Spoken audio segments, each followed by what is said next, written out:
Hello, thank you for joining us for our mid-morning edition of Arirang News. I'm Moon Gan-young, and these are what's making headlines at this hour. U.S. President Donald Trump fires his national security advisor John Bolton amid fundamental disagreements over how to handle major foreign policy challenges like Iran, North Korea, and most recently, Afghanistan. What changes do we expect? South Korea's job numbers are in. Unemployment rate hit a 6-year low in August, and job additions increased the most in 29 months. We have the details. Japan says massive amounts of toxic water from the Fukushima Daiichi nuclear power plant will be dumped into the Pacific Ocean because the facility is running out of space.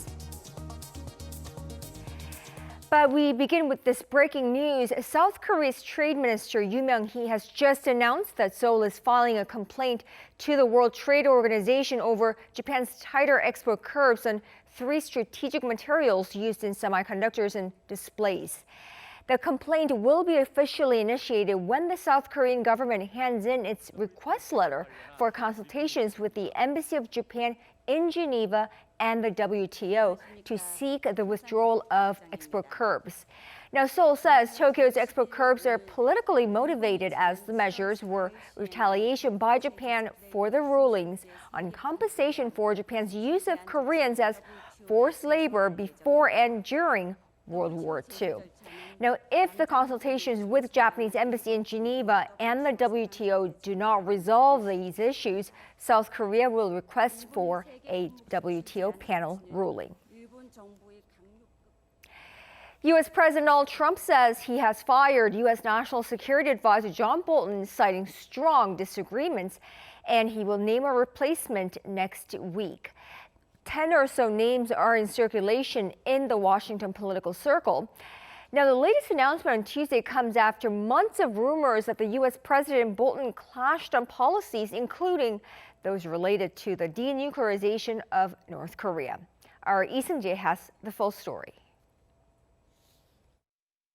Through Twitter on Tuesday, U.S. President Donald Trump announced that he had asked U.S. National Security Advisor John Bolton for his resignation, informing him that his services are no longer needed at the White House.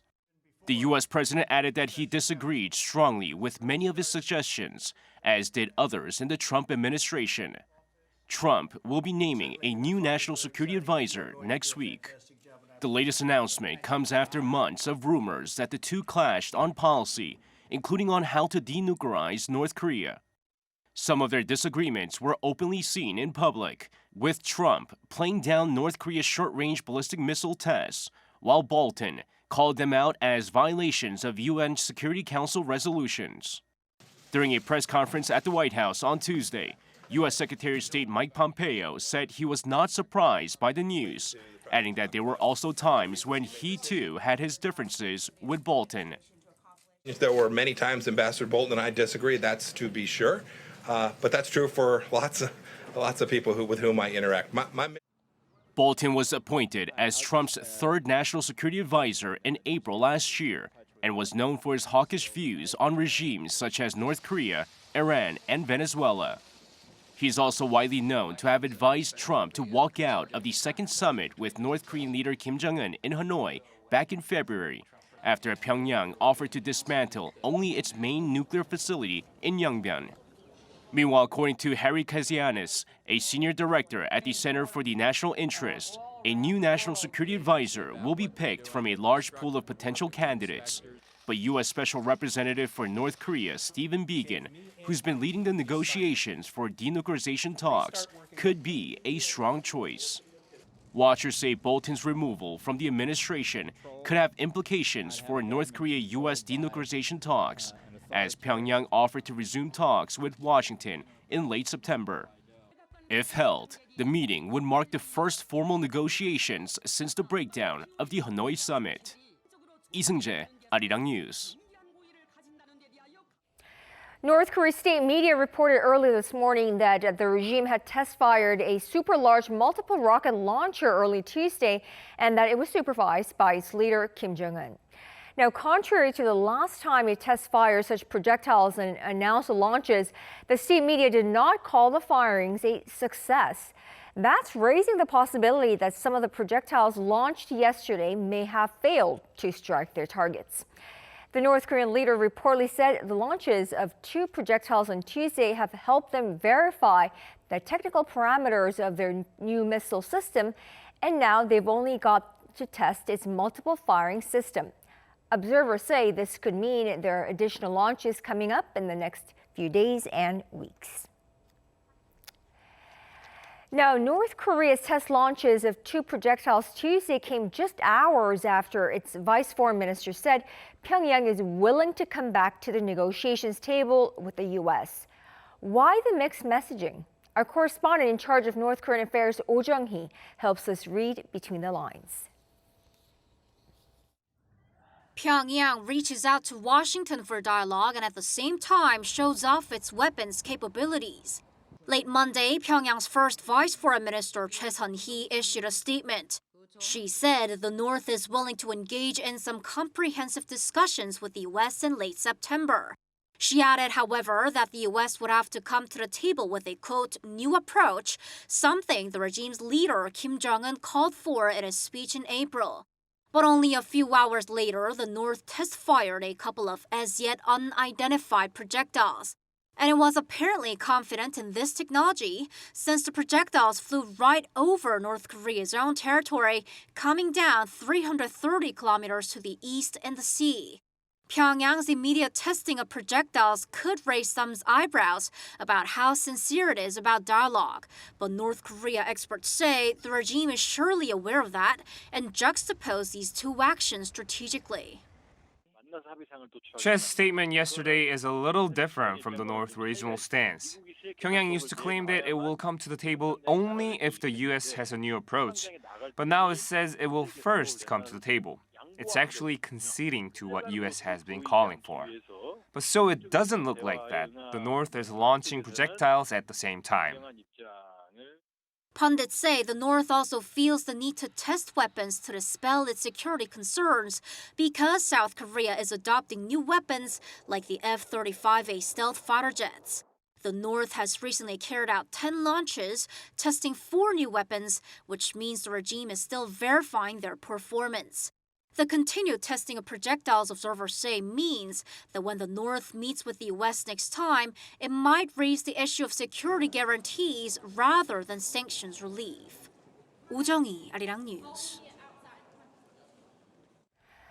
North Korea has said that it'll accept the recommendations of the United Nations and cooperate with South Korea on the issue of Korean war-separated families. It was responding to a periodic review the UN Human Rights Council conducts on all member states. Now, in its response, the North said it'll accept 132 of the 199 recommendations, explaining that it'll work with Seoul to fundamentally solve the issue of separated families and follow through on the inter-Korean summit agreements on this matter. It also said it will work to protect the rights of the disabled. Japan's Prime Minister Shinzo Abe will likely change most of his cabinet members during a reshuffle to be announced later today. Abe will name a right-wing lawmaker Koichi Hageuda as the new education minister. Hageuda is currently Executive Deputy Secretary General of the Liberal Democratic Party. Only Chief Cabinet Secretary Yoshihide Suga and Finance Minister Taro Aso are expected to retain their current positions in the cabinet. Japan's Foreign Minister Taro Kono, who had faced worsening diplomatic ties with South Korea, might be appointed as defense minister. Now, critics in Japan are calling the reshuffle a friend cabinet or revolving door cabinet, as Abe has reappointed past cabinet members to major positions. Experts say the reshuffle will help Abe focus on his goal of achieving constitutional change. Japan's environment minister has sparked controversy by saying the only way to get rid of radioactive wastewater accumulating at the damaged Fukushima Daiichi nuclear power plant is to dispose of the wastewater into the ocean. Our Kim Yo-sun reports. The radioactive wastewater from the Fukushima Daiichi nuclear plant is increasing by 170 tons each day. As of late July, more than 1 million tons of contaminated water has accumulated in almost 1,000 tanks at the plant. While Japan is expected to run out of storage place for the wastewater within 3 years, global environmental NGO Greenpeace revealed last month that Tokyo has decided to discharge the wastewater into the ocean. So the point is that any releases from Fukushima, there will be migration of some of that material through the East China Sea into the East Sea. To this, the Japanese government has insisted so far that it has not yet decided on how it will deal with the wastewater. However, Japan's Environment Minister Yoshiaki Harada said Tuesday that there is no other way to dispose of the radioactive water other than to discharge it into the ocean. According to local media, he told reporters that this is the only option as Tokyo Electric Power is said to be running out of room to store the radioactive water that was used to keep fuel cores from melting following the powerful earthquake in 2011. Japan's Chief Cabinet Secretary Yoshihide Suga said in a separate briefing that what Harada said was his personal opinion. I understand that Harada's comment means that the government should fully discuss the matter, and it was his personal opinion. In response, Seoul's foreign ministry said that the remarks are not Japan's official stance, adding that the Seoul government is keeping a close watch on Tokyo's movements. Stressing that the issue deals with the public's health and safety, the ministry asked Japan to take a wise and prudent decision on the matter. Kim Hyun-san, Arirang News. The 4 South Korean crew members who were rescued from a capsized Korean cargo ship off the U.S. coast have fully recovered and have been discharged from the hospital. South Korea's Consul General in Atlanta, Kim Yong-jun, has said that they're now with the other rescued crew members. They're healthy enough to board a plane, according to the medical staff. After they were rescued, the 4 crew members called their families in Korea, and some of their family members came to the U.S. to see them. Kim said the Consul General there will provide help for necessary procedures if the rescued wish to return home. South Korea's August job numbers are out, and it looks like the country saw the biggest number of jobs added last month in nearly 2.5 years.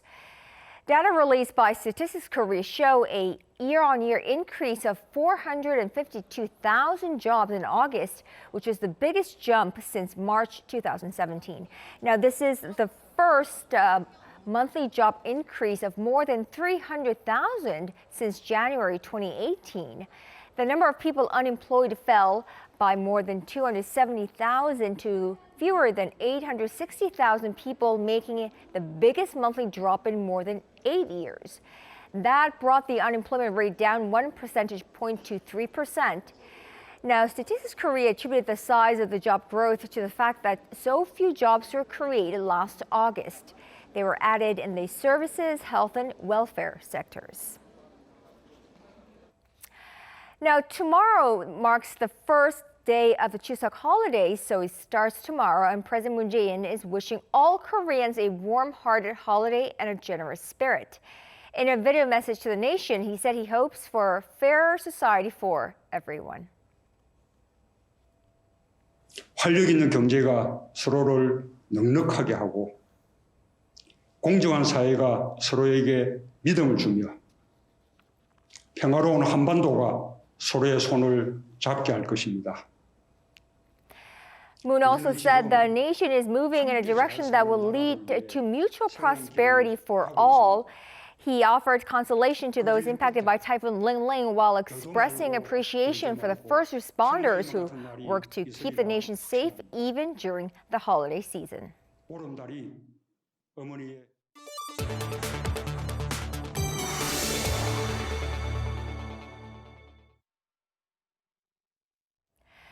The executive chairman of Chinese e-commerce giant Alibaba, Jack Ma, retired on Tuesday, 20 years after co-founding the firm. He's also known as China's richest man with a net worth of almost $40 billion. For more on this and other news around the world, let's go over to our Kim Da-mi at Arirang News Center. Tommy, so Jack Ma retired on his 55th birthday. So tell us more about this richest man retiring. Right, Kanyang, like you said, China's richest man, Jack Ma, has stepped down as executive chairman of Alibaba. Ma gave up his post at the company's 20th anniversary in Hangzhou on Tuesday, which also happened to be his 55th birthday. Grand farewells at an Olympic-sized stadium celebrated his retirement. Like Ma already announced last year, Daniel Zhang, currently Alibaba's chief executive, will take over Ma's role. Ma plans to put his vast fortune into philanthropic efforts for education. He will remain as a board member of Alibaba with a 6% share in the company. While noting his retirement as iconic, Reuters analyzed that Ma's retirement is part of the Chinese government's efforts to expand its control over IT entrepreneurs. 2 decades ago, he co-founded the e-commerce giant with 17 colleagues in an apartment in Hangzhou. Over the years, Alibaba has grown from an online marketplace into a $460 billion business.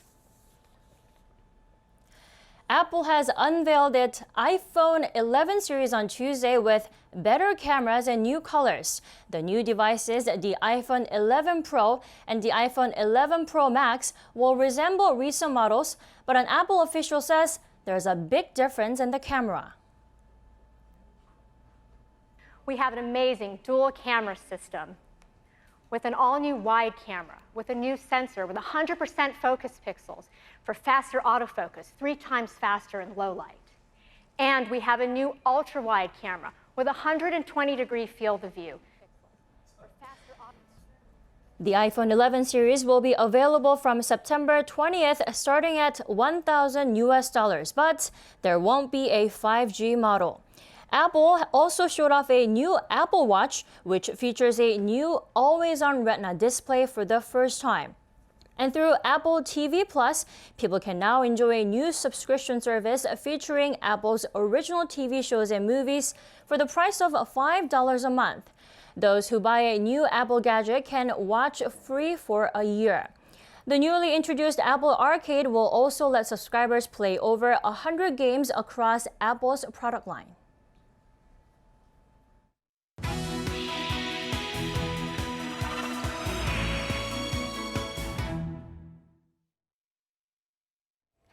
And time for our Life and Info segment, where we focus on information useful for your everyday life.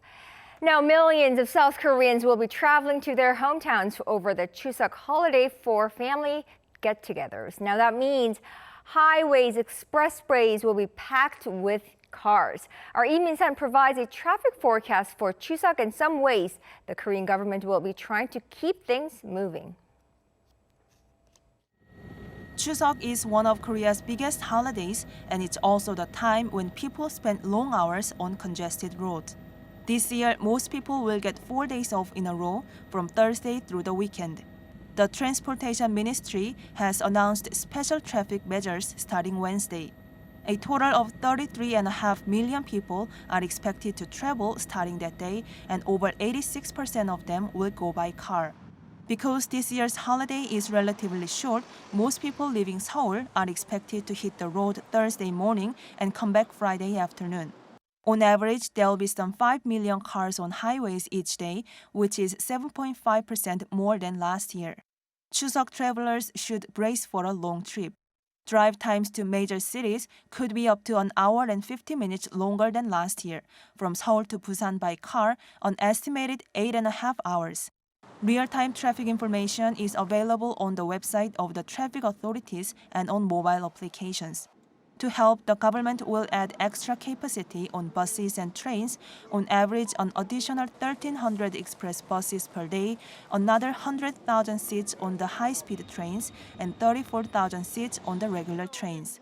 The government says it's also conducted security checks on the highways, trains, airports, and seaports to ensure safety and is prepared to deal with emergencies. Lee Min-sun, Arirang News.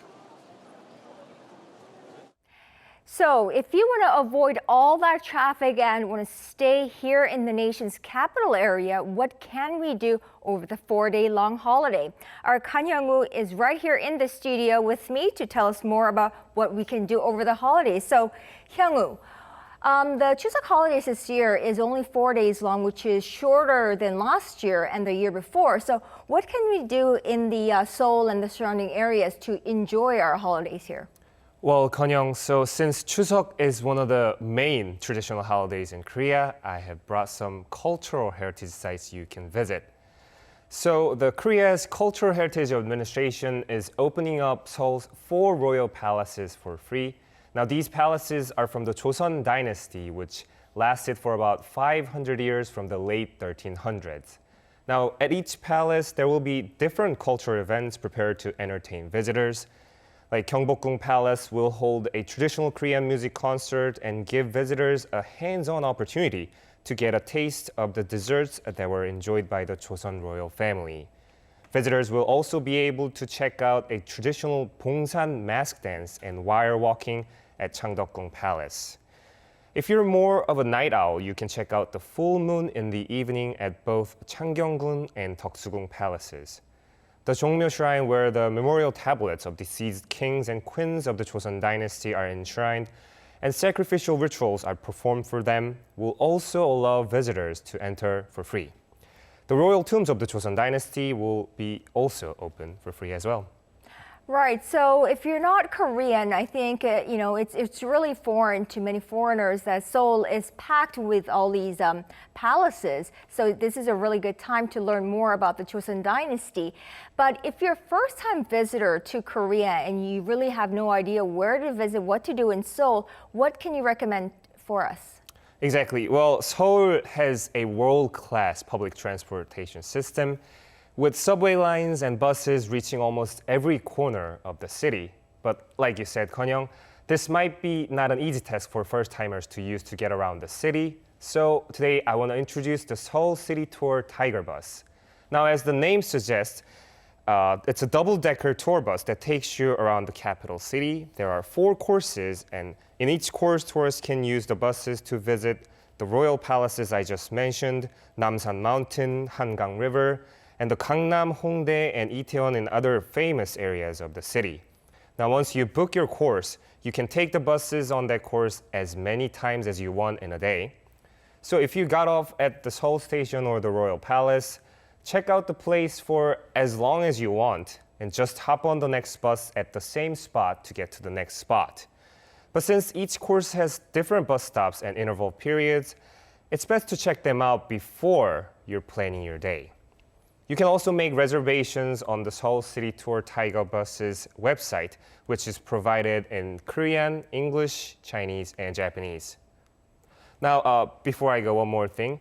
Most of the national museums in Korea, including the Folk Museum and the Hangul Museum and the Modern Art Museum, will also be open for free during the Chuseok holidays over the weekend, so you could check them out as well.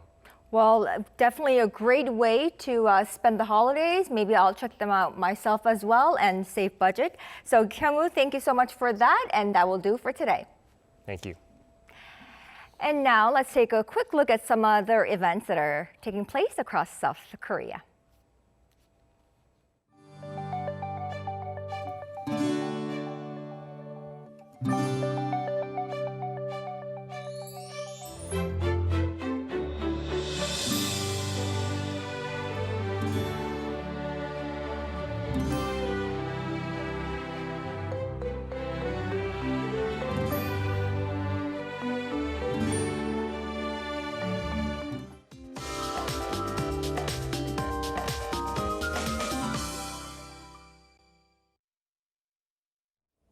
Good morning. The heavy rain that pounded the Seoul metropolitan area earlier has let up, but certain parts of the country are forecast to see showers from this afternoon into tonight. So those planning to hit the road tonight to head your hometown should take the weather into account. The Chuseok holiday starts tomorrow, and West Coast regions and parts of Gyeongsangdo provinces, as well as Jeju Island, could see 5 to 10 millimeters of showers for the first half of Thursday. Meanwhile, the day of Chuseok on Friday is looking bright, so wherever you are, you will be able to see the clear moon at night.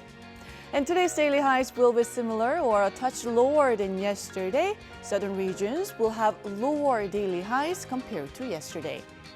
Rain, though, is in the forecast for this weekend, while temperatures will remain higher than seasonal norms. That's Korea for you, and here's the international weather for viewers around the world.